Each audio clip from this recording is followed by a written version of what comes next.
What if the person who doubted you most became the reason you succeeded?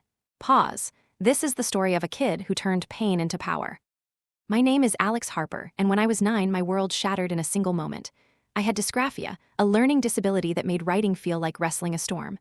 Letters twisted, pencils snapped, and every sentence was a battle. But in Mrs. Callahan's 5th grade classroom, my struggle wasn't real. Pause. She was all sharp edges, starched blouses, a voice like ice. One day, as I labored over a book report, my handwriting a chaotic scrawl, she stormed over. "You're not disabled, Alex," she said, loud enough for the whole class to hear. "You're just lazy." Pause. 30 pairs of eyes burned into me. I mumbled, "I have dysgraphia." She laughed, a cold, cutting sound. "Excuses don't get you grades." Pause. The room went quiet, like the air had been sucked out. That night, I hid under my covers, tears soaking my pillow. My mom fought the school, but Mrs. Callahan just got sneakier, extra assignments, pointed size when I asked for help. By winter, I was faking fevers to skip class. My grades tanked. I stopped caring. Pause. Then my Aunt Lena came to visit. She found me avoiding homework, staring at a blank page.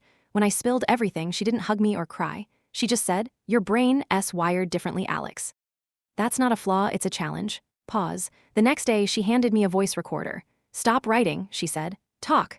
She taught me to dictate my ideas, use speech-to-text apps, and organize thoughts with color-coded charts my brain could process.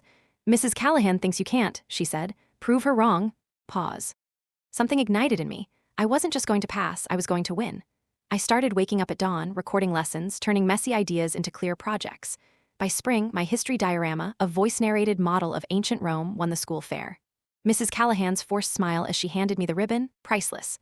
Pause, but I wasn't done. In middle school, I joined the speech team, memorizing every word since writing notes was still a nightmare. By 8th grade, I took first at regionals. High school brought new tools, apps that converted my spoken words into essays. I devoured books, dictated stories, and fell in love with learning. Pause. When college applications came, I wrote, or rather spoke, my essay about dysgraphia, about how barriers can build bridges if you find the right path. I got into Stanford with a full ride. Pause. Years later, I saw Mrs. Callahan at a coffee shop. Her eyes flickered with recognition, then discomfort.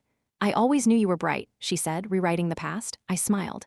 "Actually, you said I was lazy. You said my disability was fake." Pause. Her face froze. "But thanks," I said. "Proving you wrong pushed me harder than anything else." She muttered an excuse and left. Pause. Now I'm a cognitive science researcher, studying how schools can support kids with invisible disabilities. My TED Talk on neurodiversity just hit 1 million views. Pause. And my upcoming book, it's dedicated to Mrs. Callahan, not out of spite, but gratitude. Her doubt lit a fire. Pause. This isn't just my story. It's for every kid who's been told they're not enough. Sometimes, the best way to fight doubt is to become unstoppable.